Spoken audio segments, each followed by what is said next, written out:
ليه هو عايزها تسكت وهي عايزاه يتكلم؟ ليه هو طول النهار قاعد ساكت في البيت وهي طول النهار بتتكلم في البيت؟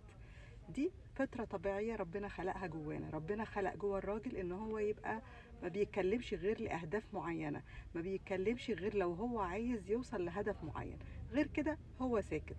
هي ربنا خلقها انها عندها طاقة وعندها قدرة وعندها هرمونات بتساعدها انها عايزة تتكلم، عايزة تتواصل. دي قيمة أساسية عند الست انها تتواصل. ربنا خلقها كده علشان تقدر تتواصل مع جوزها ويبقى عندها طولة بال تتواصل مع أولادها، مع أبوها وأمها ومع إخواتها ومع صحباتها وتعمل علاقات اجتماعية. إنما الراجل بيتواصل بس لما يكون عنده أهداف.